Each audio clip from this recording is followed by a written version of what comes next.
نستعينه ونستغفره ونؤمن به ونتوكل عليه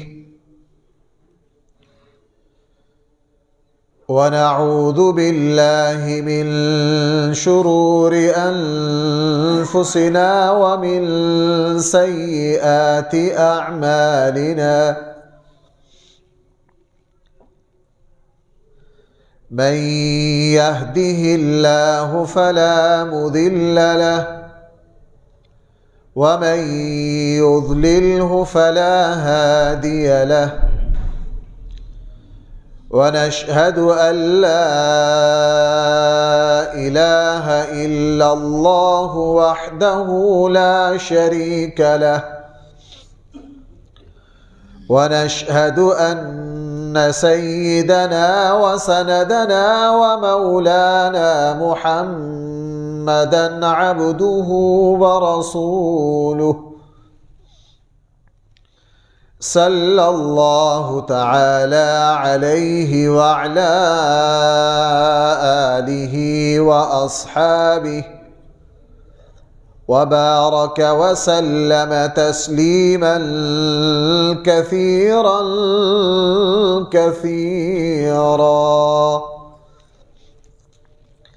أما بعد فأعوذ بالله من الشيطان الرجيم بسم الله الرحمن الرحيم خذ من أموالهم صدقة تطهرهم وتزكيهم بها وصل عليهم إن صلاتك سكن لهم والله سميع عليم صدق الله مولانا العظيم. محترم سامعین کرام،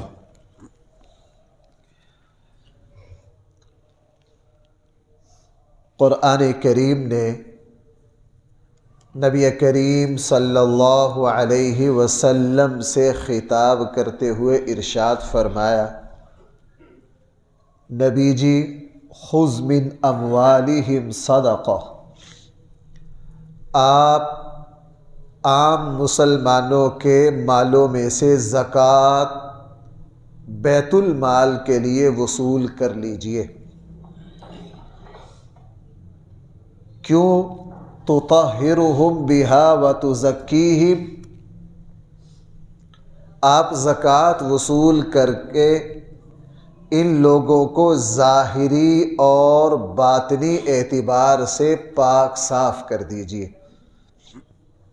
اگلی بات جو مجھے عرض کرنی ہے، جو آج کی ہماری تقریر کا موضوع ہے،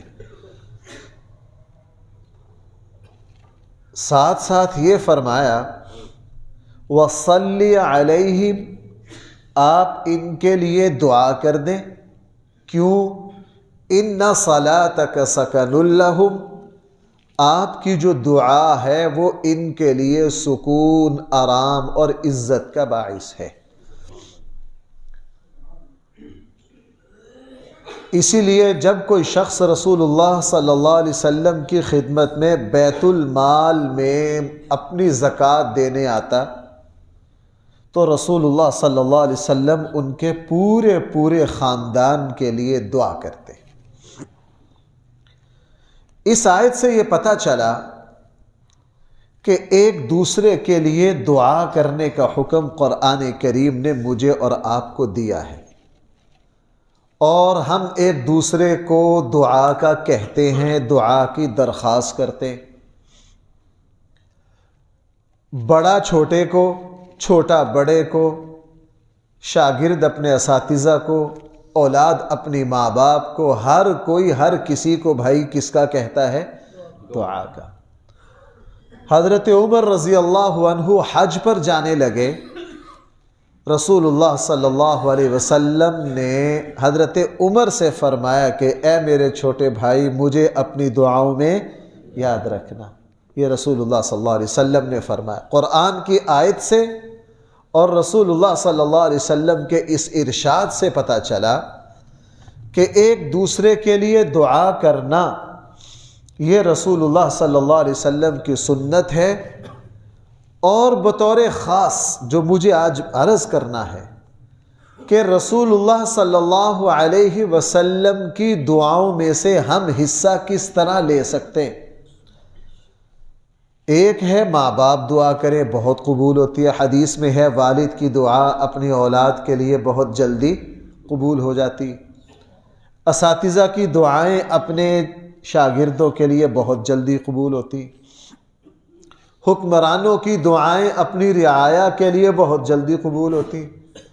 لیکن رسول اللہ صلی اللہ علیہ وسلم کی دعا سے بڑھ کر کسی کی دعا اللہ کے یہاں مقبول ہے۔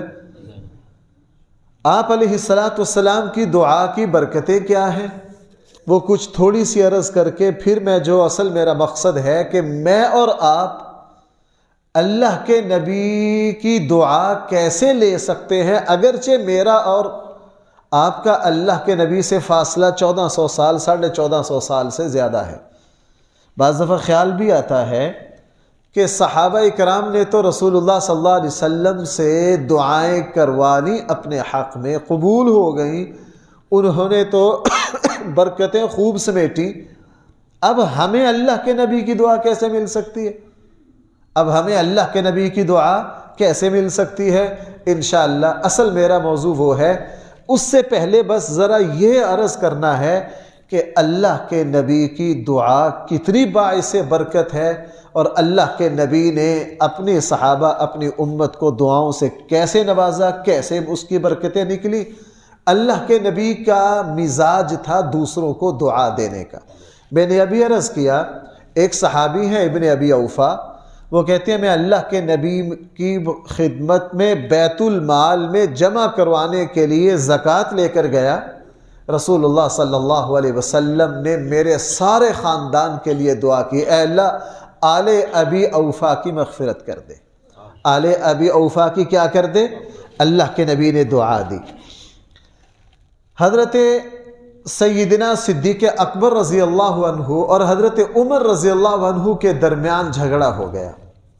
حضرت عمر رضی اللہ عنہ کو سیدنا صدیق اکبر نے کچھ دو چار باتیں زیادہ کہہ دی، بڑے بھی تھے۔ حضرت عمر اٹھ کر چلے گئے، اور حضرت سیدنا صدیق اکبر کو خیال ہوا کہ میں نے کچھ زیادہ کہہ دی ہیں، تو ان کے پیچھے پیچھے گئے معذرت کرنے۔ معذرت کی، حضرت عمر رضی اللہ عنہ نے ان کی معذرت قبول نہیں کی۔ رسول اللہ صلی اللہ علیہ وسلم کے پاس سیدنا صدیق اکبر آئے، اس طرح اپنا تہبند اٹھائے ہوئے تھے، پریشان۔ جب دور سے آئے تو رسول اللہ صلی اللہ علیہ وسلم نے سیدنا صدیق اکبر کو دیکھ کر فرمایا کہ میرے اس دوست کو کس نے غصہ دلایا؟ صدیق اکبر آ کر بیٹھ گئے، آ کے عرض کیا، اللہ کے حبیب، میرے اور عمر کے درمیان ایک معاملے میں تھوڑا سا تکرار ہو گیا، اور زیادتی میری طرف سے ہو گئی ہے، میں نے کچھ سخت سست زیادہ کہہ دیا ہے ان کو، اور میں ان سے بار بار معذرت کر رہا ہوں، وہ مجھے معاف نہیں کر رہے۔ جب اتنا کہا تو رسول اللہ صلی اللہ علیہ وسلم کو غصہ آ گیا، آپ غضبناک ہو گئے۔ اب حضرت صدیق اکبر اور ڈر گئے کہ ایسا نہ ہو میری طرف سے زیادتی ہوئی ہے، حضرت عمر کی اور شامت آ جائے۔ بار بار عرض کیا، اللہ کے حبیب زیادتی کس کی طرف سے ہے؟ میری طرف سے ہے۔ اتنے میں حضرت عمر کو احساس ہوا، حضرت عمر بھی آ گئے، وہ بات رفع دفع ہو گئی۔ جو میرا موضوع ہے، جس وقت حضرت ابو بکر نے آ کے بتایا نا کہ مجھ سے کچھ زیادہ سخت باتیں ہو گئی ہیں، تو رسول اللہ صلی اللہ علیہ وسلم نے فوراً اللہ سے دعا مانگی، یغفر اللہ یا ابا بکرین، اے اللہ ابو بکر کی مغفرت کر دیجئے۔ 3 مرتبہ کہا، یا اللہ ابو بکر کی کیا کر دیجئے؟ مغفرت کیجئے، یا اللہ ابو بکر کی مغفرت کر دیجئے۔ اب جس صدیق اکبر کے لیے رسول اللہ صلی اللہ علیہ وسلم نے مغفرت کی دعا 3 مرتبہ کی ہو تو بھائی کوئی شک ہے؟ رسول اکرم صلی اللہ علیہ وسلم نے فرمایا، اللہ تعالیٰ نے ہر نبی کو ایک مقبول دعا عطا کی، پہلے سے ہی صاف چیک اللہ تعالیٰ نے دستخط کر کے دے دیا۔ آج کی زبان میں عرض کروں، اللہ تعالیٰ نے ہر نبی سے ایک مقبول دعا کا وعدہ فرمایا، جو مانگنا مانگ لو۔ رسول اللہ صلی اللہ علیہ وسلم نے فرمایا ہر نبی نے دنیا میں اپنی امت کے لیے کچھ مانگ لیا، میں نے وہ مقبول دعا بچا رکھی ہے، کل وہ قیامت والے دن میں اپنی امت کی مغفرت کے لیے اللہ سے وہ دعا مانگوں گا۔ اب رسول اللہ صلی اللہ علیہ وسلم کی بھائی دعا کا مجھے اور آپ کو حصہ پہنچے گا کہ نہیں؟ رسول اکرم صلی اللہ علیہ وسلم نے آپ سارے، یہ میرا صرف تمہید ہے، اصل میرا کچھ عمل ہے آخر میں سمجھانا یہ چاہتا ہوں کہ اللہ کے نبی کی دعا کی کتنی برکتیں تھیں، تاکہ ہم ان عملوں کو کریں جن عملوں کے پیچھے حضور نے فرمایا، حضور نے اپنی دعا مانگ کر اللہ کے حوالے کیا، اللہ جو یہ عمل کرے میں اس کے لیے یہ مانگتا ہوں، جو یہ عمل کرے۔ تو ہم 1400 سال گزرنے کے بعد، 1800 سال گزرنے کے بعد بھی رسول اللہ صلی اللہ علیہ وسلم کا ہر امتی نبی کریم صلی اللہ علیہ وسلم سے دعا لے سکتا ہے۔ آپ حضرات کو پتہ رسول اللہ صلی اللہ علیہ وسلم نے دعا مانگی، اے اللہ 2 عمروں میں سے جو آپ کو زیادہ محبوب ہو اس کے ذریعے اسلام کو عزت دے۔ جب یہ دعا مانگی تو بھائی یہ دعا کس کے حق میں قبول ہوئی؟ سیدنا عمر بن الخطاب رضی اللہ عنہ کے حق میں قبول ہو گئی۔ حالانکہ اتنے سخت تھے لیکن دعا کس نے مانگی؟ رسول اللہ صلی اللہ علیہ وسلم نے۔ حضور کی دعا حضرت عمر کے بارے میں مقبول ہو گئی اور اللہ تعالیٰ نے حضرت عمر رضی اللہ عنہ کو اسلام کی دولت عطا فرمائی۔ حضرت عثمان غنی رضی اللہ عنہ جس وقت وہ مشہور کنواں خرید کے وقف کیا تو رسول اللہ صلی اللہ علیہ وسلم نے ایسی دعا مانگی ان کے لیے اتنی وسعت کے ساتھ، اے اللہ عثمان کے وہ گناہ جو جان بوجھ کر ہو گئے ہوں، جو بھولے سے ہوں، جو اعلانیہ ہوں، جو خفیہ ہوں، جو چھوٹے ہوں، جو بڑے ہوں، اے اللہ عثمان کے سارے گناہوں کو معاف کر دے، سارے گناہوں کو کیا کر دے؟ معاف کر دے۔ حضرت علی رضی اللہ عنہ فرماتے ہیں حضرت علی کو بھی حضور علیہ السلام نے بڑی دعائیں دی۔ ایک دعا یہ دی، اے اللہ اس کو گرمی سردی سے محفوظ کر دے۔ حضرت علی کو کیا دعا دی؟ اللہ اس کو گرمی سردی سے کیا کر دے؟ حضرت علی رضی اللہ عنہ فرماتے ہیں اس دعا کے بعد مجھے زندگی میں گرمی اور سردی نے کبھی بھی پریشان نہیں کیا، چونکہ اللہ کے نبی نے میرے حق میں کیا مانگی تھی؟ دعا مانگی تھی۔ حضرت ابو ہریرہ رضی اللہ عنہ ظاہر ہے غریب صحابی تھے، اصحاب صفہ میں سے تھے اور بھوک پیاس کا سامنا کرنا پڑتا تھا۔ ایک دن رسول اللہ صلی اللہ علیہ وسلم کی خدمت میں مسجد میں کچھ کھجوریں، اور فرماتے ہیں وہ کھجوریں جو ہیں وہ 1-2 مٹھیوں سے زیادہ نہیں تھی، 1.5 پاؤ آدھا کلو تھی۔ میں نے رسول اللہ صلی اللہ علیہ وسلم سے عرض کیا، اللہ کے حبیب میرے لیے دعا کر دیجئے اللہ تعالیٰ میری کھجوروں میں کیا دے دے؟ برکت دے دے۔ رسول اللہ صلی اللہ علیہ وسلم نے دعا کی اور میرے پاس تھیلا تھا، میری کھجوریں یوں لی اور برکت کی دعا کی اور اس کے بعد میرے تھیلے میں ڈال دی۔ کہا کبھی بھی اس تھیلے کو کھول کے نہ دیکھنا، نہ شمار کرنا، جب ضرورت ہو اس تھیلے میں سے لیتے رہنا۔ اب وہ کھجوریں کتنی دی؟ 2 مٹھی، 3 مٹھی، 4 مٹھی، آج کل کیا لیا؟ آدھا کلو، 3 پاؤ۔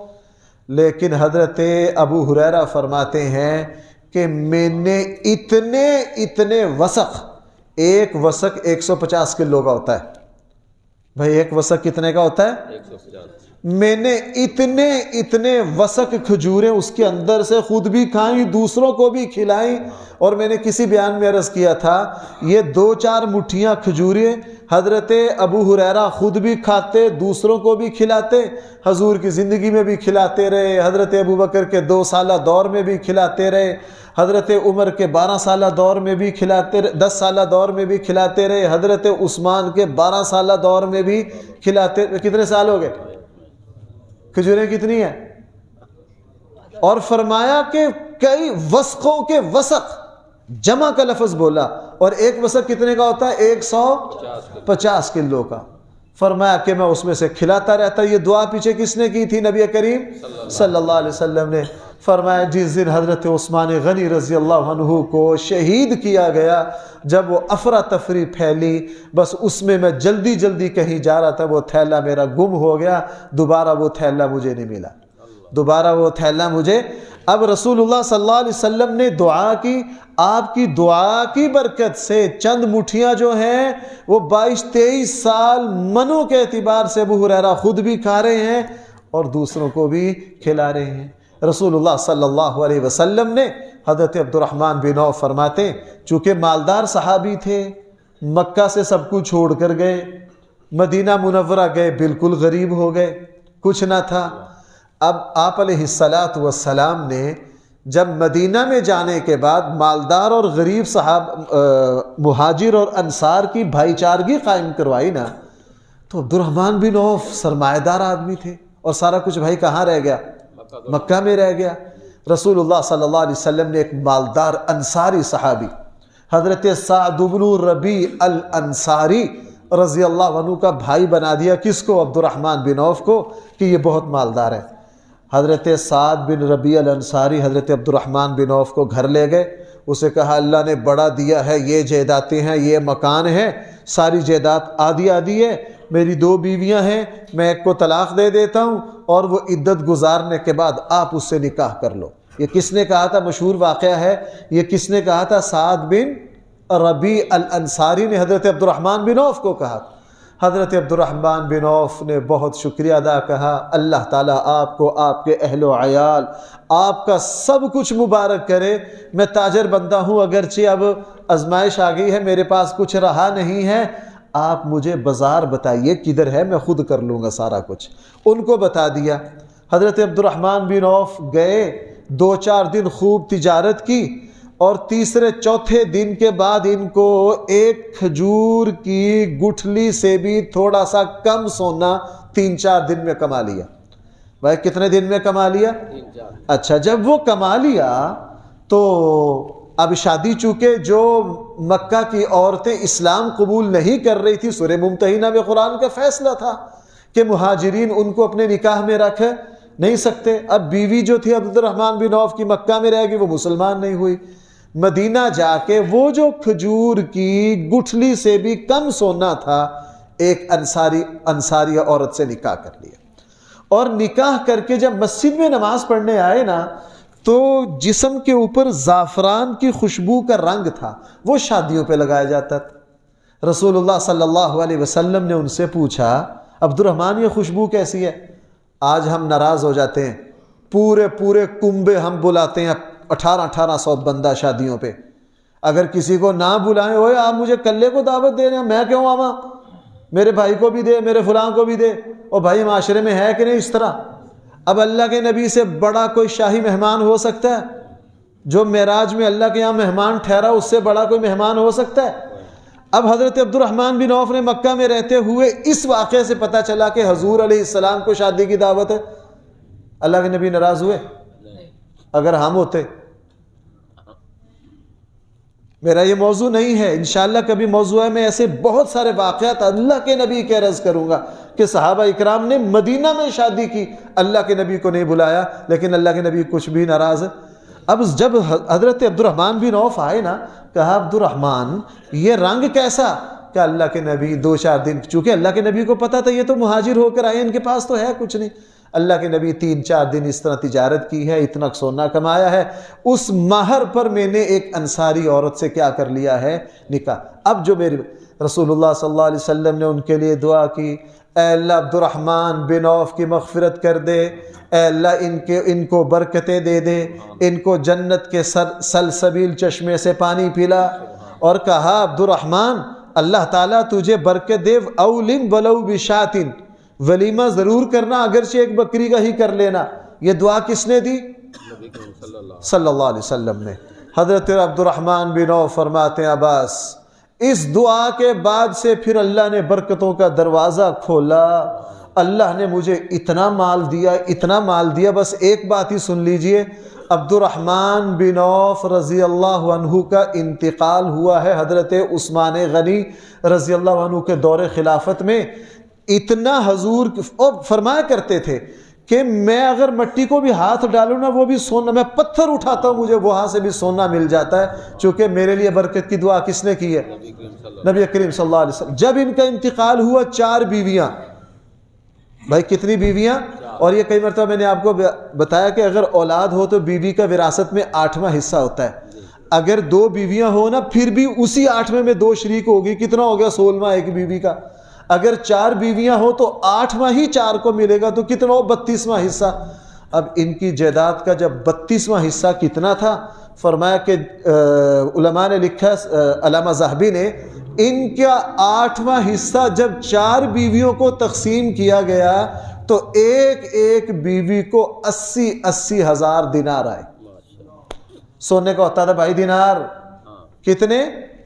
اور اللہ تعالیٰ نے اتنا سونا دیا کہ ان کے سونے کی جو ڈلیاں تھیں، اینٹیں تھیں، ان کو کلہاڑی سے ان کے پیس کر کے ورثاء میں کیا کیے گئے؟ تقسیم کیے گئے۔ اور اعلان کیا، حضرت عبد الرحمن بن عوف زندگی میں بتا گئے تھے کہ مجھے یہ ساری برکتیں کس نے دی ہیں؟ نبی کریم صلی اللہ علیہ وسلم کی دعا نے۔ بڑی مثالیں اس تک۔ حضرت انس رضی اللہ عنہ رسول اللہ صلی اللہ علیہ وسلم کے خادم رہے ہیں، 10 سال خدمت کی ہے۔ ان کی والدہ حضرت ام سلیم رضی اللہ عنہا، ان کو رسول اللہ صلی اللہ علیہ وسلم کے پاس لے گئے، اللہ کے نبی یہ آپ کے خادم ہیں، آپ ان کے لیے برکت کی دعا کر دیجئے، آپ ان کے لیے برکت کی۔ رسول اللہ صلی اللہ علیہ وسلم چونکہ حضرت انس سے شفقت بڑی تھی، سر پہ ہاتھ پھیرا، 3 دعائیں مانگی۔ اے اللہ ان کی عمر میں برکت دے دے، ان کی اولاد میں برکت دے دے، اور اے اللہ ان کے رزق میں برکت دے دے۔ حضرت انس فرمایا کرتے تھے تینوں میرے حق میں کیسی قبول ہوئی؟ عمر میں برکت یہ تھی کہ حضرت انس رضی اللہ عنہ کی عمر 103 سال ہوئی ہے، اور بڑھاپے میں بھی اعصاب، نظر، ہر چیز قائم۔ اور فرمایا کہ حضور علیہ السلام کی اس دعا کی برکت سے اللہ تعالیٰ نے اولاد کتنی دی؟ فرمایا میری بیٹے بیٹیاں پوتے پوتیاں 100 سے اوپر ہیں۔ کتنے ہیں؟ 100 سے اوپر ہیں۔ ہم تو منصوبہ بندی والی مخلوق ہے نا، ہمارے لیے تو یہ کچھ بھی نہیں ہے نا۔ حالانکہ اولاد بہت بڑا صدقہ جاری ہے، اولاد کیا ہے؟ اور فرمایا کہ میرے مال میں برکت یہ تھی کہ پورے عراق میں عام لوگوں کے جو باغ تھے وہ سال میں 1 مرتبہ پھل دیا کرتے تھے، اور میرے باغات جو تھے وہ سال میں 2 مرتبہ پھل دیا کرتے۔ اور حضرت انس لوگوں کو بتایا کرتے کہ مجھے یہ برکتیں ملی ہیں کس سے؟ رسول اللہ صلی اللہ علیہ وسلم کی۔ حضرت عروہ انصاری رضی اللہ عنہ ایک صحابی ہیں، رسول اللہ صلی اللہ علیہ وسلم کی خدمت میں بیٹھے تھے۔ اللہ کے نبی نے 1 دینار نکالا، کہا عروہ جاؤ 1 دینار کی بازار سے ایک بکری خرید کر لاؤ۔ یہ بڑے سمجھدار آدمی تھے غریب، 1 دینار لے کر گئے۔ جب بازار میں گئے تو بازار میں بکریاں خریدتے خریدتے ایک بندے سے سودا ہو گئے 1 دینار کی 2 بکریاں۔ اللہ کے نبی نے کیا کہا تھا؟ 1 دینار کی 1 بکری خرید لاؤ۔ انہوں نے 1 دینار کی کتنی خرید لی؟ 2 خریدی، 1 دینار اس کو دیا، اور اسی مارکیٹ میں 1 بکری 2 میں سے کسی اور کو 1 دینار کی بیچ دی۔ 1 دینار لے کر گئے تھے اور 1 بچا لائے، بکری بھی لے آئے۔ رسول اللہ صلی اللہ علیہ وسلم کی خدمت میں آ کے عرض کیا، اللہ کے نبی یہ لیجیے اپنا آپ کا دینار، اور یہ لیجیے آپ کی بکری۔ تاجرانہ مہارت تھی، دینار بھی واپس دے دیا۔ اللہ کے نبی نے کہا عروہ تو نے کمال کر دیا، میرا دینار بھی واپس کر دیا اور بکری بھی لے آئے ہو۔ اللہ کے نبی بڑے خوش ہوئے، اے اللہ اس کو رزق کی برکتیں دے۔ اور بھائیو ہم جلتے ہیں، موضوع بہت سارے نکل سکتے ہیں، میرا مزاج ہے میں موضوع پر رہتا ہوں، یہ اللہ تعالیٰ کا بندہ کی کوئی اوقات نہیں ہے، میں تو بہت کمزور کم علم جاہل بندہ ہوں۔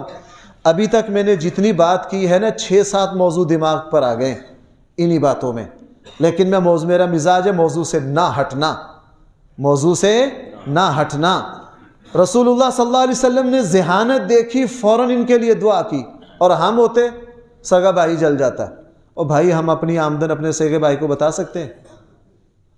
بھائی بولو ذرا سارے، ہم اپنی ساری نعمتیں سگے بھائی پر ظاہر کر سکتے ہیں؟ میرے سگے بھائی نے، ہمارے سگے بھائیوں نے برداشت ہی نہیں کرنا۔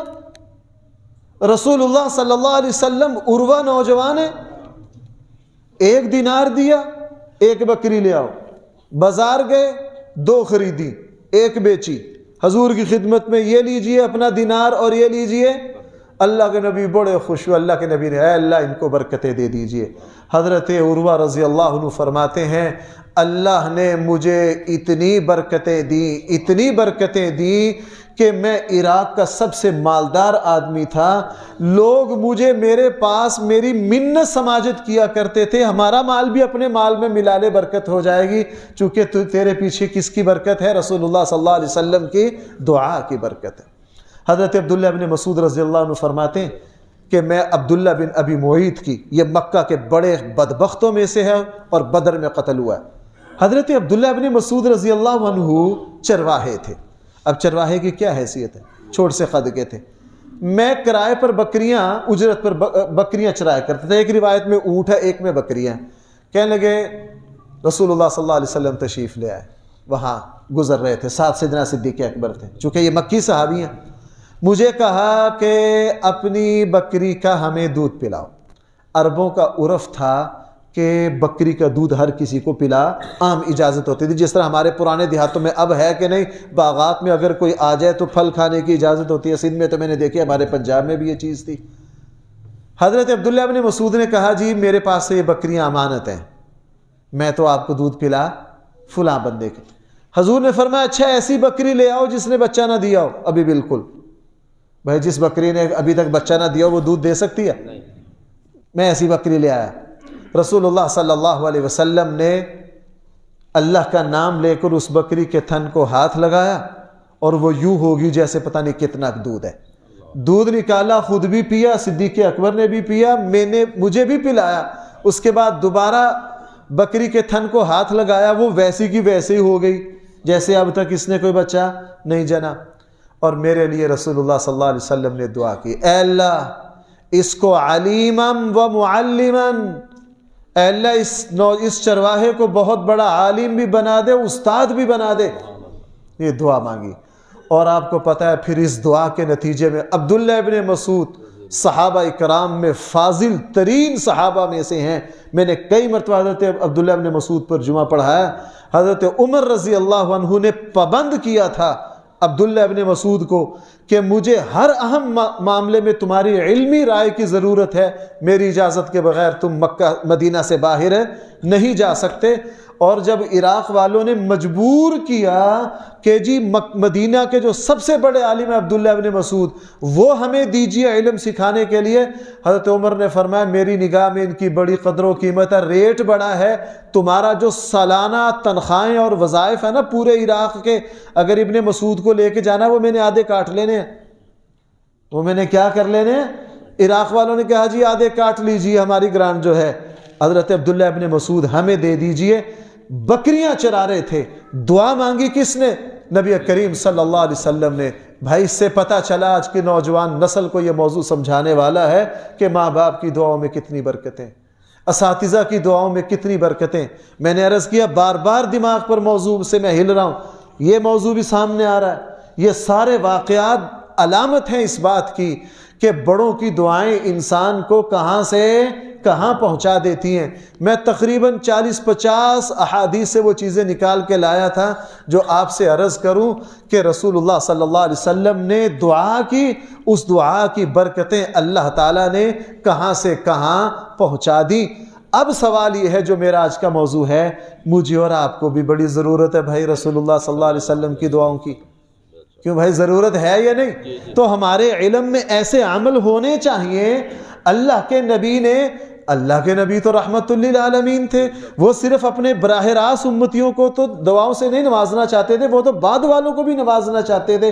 اب اللہ کے نبی ایسے بہت سے اعمال بتا کے گئے، رسول اللہ صلی اللہ علیہ وسلم اس کے پیچھے اللہ تعالیٰ سے دعا مانگے۔ اب ہم میں سے جو یہ چاہتا ہے کہ میں رسول اللہ صلی اللہ علیہ وسلم کی دعا کی برکتیں سمیٹوں، وہ ان عملوں کو مد نظر رکھے۔ کچھ آج عرض کروں گا انشاءاللہ، کچھ اللہ نے توفیق دی تو آئندہ جمعے میں عرض کروں گا۔ رسول اللہ صلی اللہ علیہ وسلم نے دعا مانگی، اے اللہ میری امت کے ہر اس شخص کے رزق میں برکت دے دے جو صبح کو رزق کی تلاش میں نکلے۔ اے اللہ میری امت کی صبح میں کیا رکھ دے؟ برکت۔ اس حدیث کے جو راوی ہیں وہ فرماتے ہیں کہ میں غریب تھا، میں نے جب رسول اللہ صلی اللہ علیہ وسلم کی یہ دعا سنی تو اس کے بعد سے میں فجر کے بعد تجارت کرتا تھا، اللہ تعالیٰ نے میرے رزق میں برکت دے دی۔ اللہ تعالیٰ نے میرے کیا کر دی؟ اس لیے بھائی صبح یہ بہت ہی زیادہ خطرناک تہذیب ہم پر حملہ آور ہو رہی ہے. یہ کوئی عقل مندی والی بات نہیں. ساری رات جاگنا اور فجر میں سونا اور ظہر میں اٹھنا. اللہ تعالیٰ کی ساری برکتیں بھائی کہاں ہیں؟ صبح کو ہیں. اسی لیے صحابہ کرام سفر کرنا ہوتا صبح کو آغاز کرتے، اہم کام کرنا ہوتا صبح کو ابتدا کرتے. تجارت کے لیے کب ابتدا کرتے؟ کیوں رسول اللہ صلی اللہ علیہ وسلم نے دعا مانگی، اے اللہ جو میری امت کی صبح میں کیا رکھ دے؟ برکت. لہٰذا جو مسلمان صبح کو سفر کا آغاز کرے گا، اپنے کاروبار کرے گا، اپنی تجارت کرے گا، اللہ تعالیٰ کے نبی برکت کی کیا کر گئے ہیں؟ دعا مانگے. جس طرح ان لوگوں نے صحابہ کرام نے حضور کی دعا کی برکتوں کو سمیٹا، میں اور آپ بھی سمیٹ سکتے ہیں. رسول اللہ صلی اللہ علیہ وسلم نے دعا مانگی، اے اللہ مغفرت کر دیجئے اس شخص کی جو عصر کی نماز سے پہلے 4 رکعتیں پڑھے. اے اللہ مغفرت کر دیجئے اس شخص کی جو عصر کی نماز سے پہلے کیا کرے؟ 4 رکعتیں پڑھے. عصر سے پہلے جو مسلمان 4 رکعتیں پڑھے گا اس کے لیے کون دعا کر رہے ہیں؟ نبی کریم صلی اللہ علیہ وسلم. رسول اکرم صلی اللہ علیہ وسلم نے تیسری دعا مانگی، نظر اللہ امرأً سمع مقالتی وحفظها وواها واداها. اے اللہ تر و تازہ رکھ. کیا دعا مانگ رہے ہیں؟ اے اللہ آباد رکھ، اے اللہ شاداب رکھ، اے اللہ اس بندے کو کبھی بھی گرنے نہ دے. امرأً سمع مقالتی، جو میری حدیث سنے، اس کو یاد کرے، اس کی حفاظت کرے اور اس کو آگے منتقل کر دے. اے اللہ ایسے بندے کو کیا رکھ؟ تر و تازہ رکھ. محدثین نے اس حدیث کے تحت لکھا ہے کہ حدیث پڑھنے پڑھانے والے اللہ تعالیٰ ان کو اتنی برکتیں دیتے ہیں چونکہ رسول اللہ صلی اللہ علیہ وسلم نے ان کے لیے کیا کی ہے؟ ابو ہریرہ بھائی سب سے زیادہ ہم تک حدیثیں پہنچانے والے ہیں کہ نہیں؟ اور آپ کو پتہ ہے ابو ہریرہ تو وہ ہے جو مسجد میں بھوک سے گر جاتا، لیکن رسول اللہ صلی اللہ علیہ وسلم کے جب ارشادات یاد کیے تو اللہ تعالیٰ نے اتنی برکتیں دی. ابو ہریرہ بعد میں مالدار صحابہ میں سے تھے. بھائی کس میں سے تھے؟ اور اسی لیے صحیح معنی میں حدیث پڑھنے پڑھانے والے کو اللہ تعالیٰ کبھی بھی بے یار و مددگار نہیں چھوڑے گا، چونکہ رسول اللہ صلی اللہ علیہ وسلم نے ان کے لیے کیا مانگی ہے؟ نظر اللہ امرأً. اگر ہم یہ چاہتے ہیں کہ اللہ تعالیٰ ہمیں شاداب و آباد رکھے، اللہ ہمارے رزق میں برکتیں دے، ہمارے گھروں کو آباد رکھے، ہماری اولادوں پر فضل کرے، تو رسول اللہ صلی اللہ علیہ وسلم کے ارشادات کو پڑھنا، ان کو آگے پھیلانا، دوسروں کو سمجھانا. رسول اللہ صلی اللہ علیہ وسلم نے دعا مانگی. ہم نے بڑی بڑی درسگاہوں پہ حدیث کے دارالحدیثوں پہ یہ لکھی، نظر اللہ امرأً، اللہ اس شخص کو کیا رکھے؟ تر و تازہ رکھے. اس لیے محدثین پر اللہ تعالیٰ نے بہت بڑا، بلکہ حضرت عبداللہ ابن مبارک اپنے شاگردوں کو کہا کرتے تھے، او قال اللہ وقال الرسول کرنے والوں پریشان نہ ہو. حقیقت میں یہ حدیث ہم مولویوں کے لیے ہے. کس کے لیے ہے؟ ہاں، اللہ تعالیٰ ہم سب کو یہ بات سمجھائے. ہمیں کبھی بھی اس کی پریشانی نہیں ہونی چاہیے. اور جب ہم اپنے طلباء میں اس موضوع پر گفتگو کرتے ہیں، وہاں کہتے ہیں جناب اخلاص سے رسول اللہ صلی اللہ علیہ وسلم کے احادیث کو پڑھنے پڑھانے میں لگے رہو. اللہ کے نبی دعا مانگ کر گئے، نظر اللہ، اللہ تعالیٰ اس کو کیا رکھے؟ تر و تازہ رکھے. اللہ اس کو تر و تازہ رکھے. لہٰذا اگر مجھے اور آپ کو برکتیں چاہیے، حدیث رسول اللہ پڑھنا، پڑھانا، سمجھنا، سمجھانا. آپ دیکھیے اللہ کیسے برکتیں دیتے ہیں. ایک بات ذہن میں آ گئی، وہ بھی اسی کی وضاحت میں عرض کر دوں. ہمارے ایک بہت بڑے دوست ہیں، بڑے صاحب علم آدمی ہے، ایک مرتبہ ترکی گئے. آپ کو پتہ ہے ترکی کا جو عجائب گھر ہے، رسول اللہ صلی اللہ علیہ وسلم کی نشانیاں سب سے زیادہ وہاں ہیں. حضور علیہ السلام کی نشانیاں سب سے زیادہ، اللہ کے نبی کے داڑھی مبارک کے بال، اللہ کے نبی کی تلوار، اللہ کے نبی کی پگڑی، سب سے زیادہ آثار رسول اللہ صلی اللہ علیہ وسلم اور صحابہ. یہ کہاں ہیں؟ ترکی کے. سلطنت عثمانیہ نے اپنے عروج میں پورے عالم اسلام سے اکٹھی کی تھی. اب ایک دوست وہاں گئے، کہنے لگے، وہاں جب مجھے ملے تو بڑے کہنے لگے، مجھ صاحب بڑی کوشش کی، وہاں وہ تصویر بھی نہیں لینے دیتے، نیٹ پر کچھ تصویریں آتی ہیں وہ خلاف قانون آتی ہیں، تو بڑا جی چاہتا ہے کہ آدمی کے پاس کچھ ہو۔ اس سے 10-15 دن پہلے مجھے علامہ سے سلمان ندوی رحمہ اللہ کی ایک بات پڑھنے کا موقع ملا جس سے مجھے بہت سکون ملا۔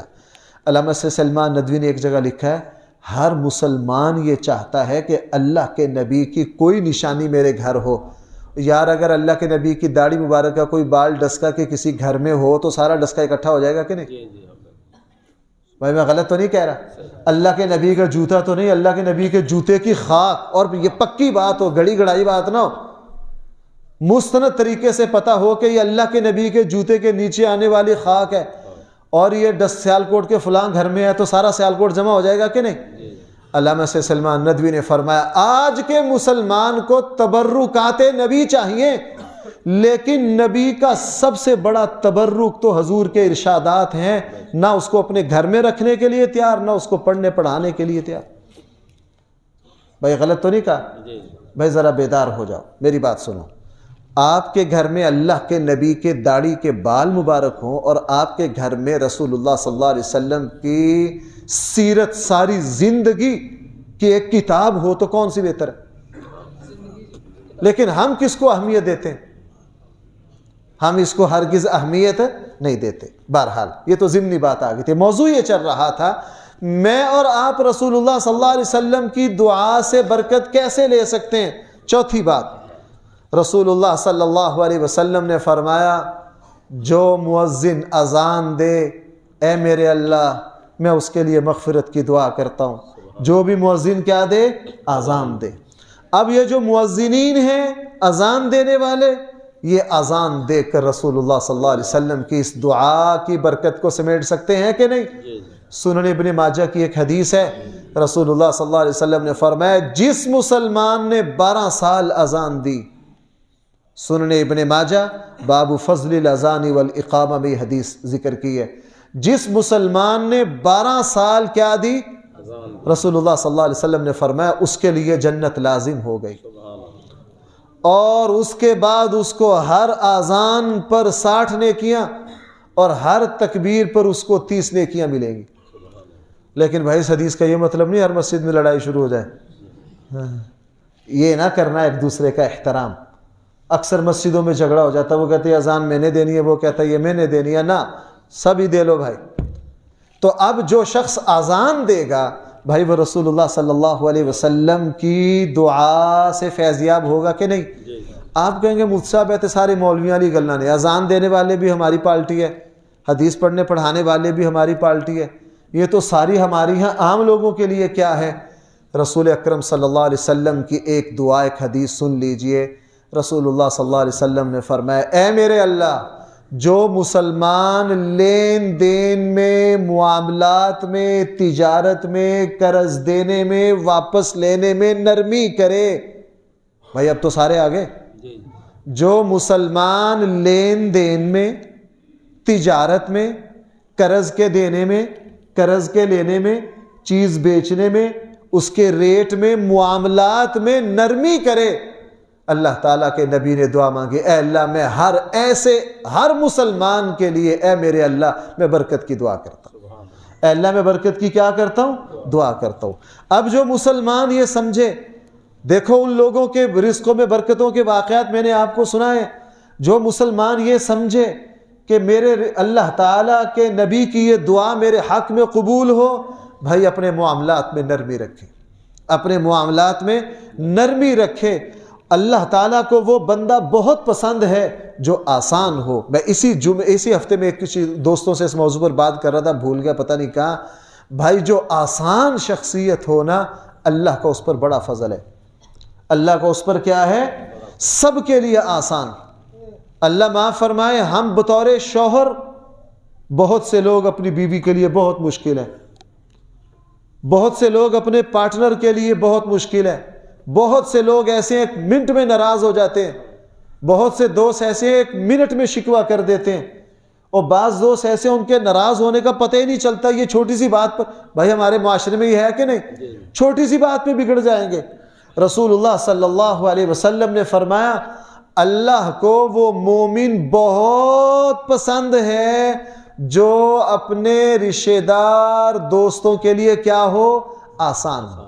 سب کو پتا ہو کہ یار بڑے کھلے ظرف کا بندہ انشاءاللہ نہیں ناراض ہوتا، سب کو پتا ہو یار الحمدللہ یہ غصہ کرنے والا بندہ نہیں ہے، یہ ناراض ہونے والا بندہ نہیں ہے۔ فرمایا اللہ تعالیٰ کو ایسا مسلمان بہت پسند ہے۔ رسول اللہ صلی اللہ علیہ وسلم نے دعا فرمائی، اے اللہ جو مسلمان حج اور عمرے پر آئیں اور آ کر اپنے بال کٹوائیں، ٹنڈ کروائیں، اے اللہ ان کو برکت بھی دے دیجئے، اے اللہ ان کی مغفرت بھی کر دیجئے۔ جب یہ دعا مانگی نا، ٹنڈ کروانے والا محلوق حلق، جب یہ دعا مانگی تو صحابہ کرام نے عرض کیا اللہ کے حبیب جو بال چھوٹے کروائے۔ بھائی حج اور عمرے میں دو ہی طریقے جائز ہیں نا، اگر ایک صاحب کے 3 انچ ہیں بال تو افضل یہ ہے کہ وہ ٹنڈ کروائے، لیکن ایک عمرے یا ایک حج میں اگر ایک پورے سر کے، صرف کنارہ تو عورت کے لیے ہے نا، پورے سر کے اتنے بال کٹوا دیے تو بھائی کیا ہے، اس کو قصر کہتے ہیں، اس کو کیا کہتے ہیں؟ قصر کہتے ہیں۔ قصر بھی جائز ہے، حلق بھی جائز ہے، لیکن ٹنڈ کروانا افضل ہے۔ میرا یہ اصل تو میں یہ نہیں بیان کر رہا، اللہ کے نبی نے دعا مانگی، اے اللہ جو مسلمان حج اور عمرے پر آئیں ٹنڈ کروائیں ان کو کیا دے دیں؟ ان کی مغفرت کر دے اور ان کو برکت دے دے۔ صحابہ اکرام نے لقمہ دیا، اللہ کے حبیب جو بال چھوٹے کروائے، فرمایا نا، اے اللہ جو ٹنڈ کروائے اس کو برکت دے۔ یہ بات میں اس لیے کہہ رہا ہوں، ماشاءاللہ ہمارے لوگوں کو حج اور عمرے پر جانے کا شوق ہے، بال کٹواتے ہوئے جان جاتی ہے۔ ہمیں پتہ ہوتا آج یوم عرفہ، آج مینا میں آ گئے ہیں، فون پہ فون، اس صاحب کوئی بال چھوڑنے کی گنجائش ہے؟ کوئی بال چھوڑ، ہمارے پاکستان کے بڑے بڑے لیڈر جاتے ہیں، میں نام نہیں لیتا، وہاں دم دیں گے بال نہیں کٹواتے، رسول اللہ صلی اللہ علیہ وسلم کی دعا سے محروم ہوتے ہیں، اللہ کے نبی کی دعا سے کیا ہوتے ہیں؟ صحابہ اکرام نے تیسری مرتبہ عرض کیا اللہ کے نبی جو ٹنڈ کروائے، جو بال چھوٹے کروائے، فرمایا نا جو ٹنڈ کروائے اللہ اس کو برکت دے، اس کی مغفرت کر دے۔ تیسری اور چوتھی مرتبہ میں جا کے فرمایا اچھا اے اللہ جو بال چھوٹے کروائے اس کی بھی مغفرت کر دے، اس کی بھی کیا کر دے۔ اب مغفرت کا اللہ کے نبی کی دعا لینے کا ایک ذریعہ کون سا ہے؟ اللہ جس کو حج اور عمرہ پر ہے۔ اب لوگ کیا کہتے ہیں، ایک مرتبہ عمرہ کروا کر کے ٹنڈ کروا کے دوسری مرتبہ کروانے سے ڈرتے ہیں، مفتی صاحب کوئی گنجائش نہیں ہے، سر پہ بال نہیں ہے، درد بھی ہوتا۔ اور بھائی اللہ کے نبی کی اس حدیث کو مد نظر رکھو، اے اللہ برکت دے، اے اللہ مغفرت کر دے اس مسلمان کی جو حج اور عمرے پر آ کر کیا کروائے؟ ٹنڈ کروائے۔ اب ادھر سے بھائی وہ اپنے بال بچانے ہیں کہ حضور کی دعا کی برکت لینی ہے؟ بھائی سمجھ رہے ہیں؟ مسلمان اگر سمجھ رکھے، اللہ کے نبی رسول اللہ صلی اللہ علیہ وسلم نے ایک دعا مانگی، اے میرے اللہ جو بھی جنت البقیع میں دفن ہو، اے اللہ اس کی مغفرت کر دے، اے اللہ اس کی کیا کر دے؟ مغفرت کر دے۔ بقیع غرقد میں جو آئے، جو یہاں دفن ہو جائے، اے اللہ اس کی کیا کر دے؟ مغفرت کر دے۔ رسول اللہ صلی اللہ علیہ وسلم نے اس میاں بیوی کے بارے میں دعا مانگی۔ اب کیا ہے، اے اللہ میں اس میاں بیوی کے لیے برکت اور مغفرت کی دعا کرتا ہوں، اگر شوہر اٹھ جائے تہجد کے لیے تو بیوی کو اٹھائے، یہ بھی ابن ماجہ کی روایت ہے، اگر شوہر اٹھ جائے تو تہجد کے لیے کس کو اٹھائے؟ بیوی کو اٹھائے، نہ اٹھے تو اس کے چہرے پر پانی کی چھینٹیں مارے، اس کو اٹھائے۔ اگر بیوی تہجد کے لیے اٹھ جائے تو شوہر کو اٹھائے۔ جو میاں بیوی تہجد کے لیے ایک دوسرے کو اٹھائیں، رسول اللہ صلی اللہ علیہ وسلم نے دعا مانگی، اے اللہ ان کی مغفرت بھی کر دے اور اے اللہ ان کو برکتیں بھی دے دے۔ اب جو مسلمان اللہ کے نبی کی دعا سے حصہ سمیٹنا چاہتا ہے، بھائی وہ تہجد میں اٹھے، شوہر اپنی بیوی کو اٹھائے اور بیوی کس کو اٹھائے؟ اپنے شوہر کو۔ رسول اللہ صلی اللہ علیہ وسلم نے دعا فرمائی، اے میرے اللہ میں اس مسلمان کے لیے مغفرت مانگتا ہوں، اس مسلمان کے لیے برکت کی دعا مانگتا۔ اب آپ کا سبحان اللہ تھوڑا سا ٹھنڈا ہو گیا۔ جب صحابہ اکرام والی باتیں میں نے سنائی نا، اب سب نے سبحان اللہ زیادہ کہا۔ اب اگلی حدیث کیا ہے؟ اے میرے اللہ میرے جس امتی پر دوسروں کے حقوق ہوں اور وہ ان کے حقوق کو ادا کرنے کے لیے کوشش اور محنت کرے، اے اللہ میں اس بندے کے لیے مغفرت کی دعا بھی کرتا ہوں، اس کے لیے برکت کی دعا بھی کرتا ہوں۔ بھائی ہم سب کے اوپر دوسروں کے حق ہیں یا نہیں؟ اس حق کی ادائیگی میں اب اس سے کیا پتہ چلا؟ قرض لے رکھا ہے، جو مسلمان قرض واپس دینے کی کوشش کر رہا ہے اس کے پیچھے کس کی دعا ہے؟ نبی کریم صلی اللہ علیہ وسلم کی، اے اللہ جس مسلمان پر دوسروں کا حق ہو وہ دوسروں کے حق کو ادا کرنے کی کوشش کرے، اے میرے اللہ ان کی مغفرت بھی فرما، ان کو برکت بھی۔ چلو ایک بات باقی آئندہ جمعے میں صحیح، رسول اللہ صلی اللہ علیہ وسلم نے فرمایا اے میرے اللہ میں اس مسلمان کے حق میں مغفرت کی دعا کرتا ہوں، میں اس مسلمان کے لیے برکت کی دعا کرتا ہوں جو اپنی زبان کے شر سے دوسروں کو محفوظ رکھے۔ اب میں اور آپ اگر حضور کی دعا کی برکتیں اس طرح لینا چاہتے ہیں جس طرح عبد الرحمن بن عوف نے لی، جس طرح حضرت عثمان غنی رضی اللہ عنہ نے لی، جس طرح حضرت علی المرتضیٰ نے لی، جس طرح دوسرے صحابہ رضی اللہ عنہم نے لی، اب اگر میں اور آپ حضور کی دعا کی برکت لینا چاہتے ہیں تو اپنی زبان سے کسی کو تکلیف، کسی پر طنز نہ کریں، کسی کو گالی نہ دیں، کسی کو تکلیف نہ پہنچائیں۔ رسول اکرم صلی اللہ علیہ وسلم دعا مانگ کر گئے، اے اللہ جو مسلمان اپنی زبان کے شر سے دوسروں کو محفوظ رکھے، اے اللہ اس کی مغفرت بھی کر دیجئے اور اس کو برکت بھی عطا فرما دیجئے۔ یہ موضوع بھی چل رہا ہے، انشاءاللہ اس کی کچھ باتیں میں آئندہ جمعے میں عرض کروں گا۔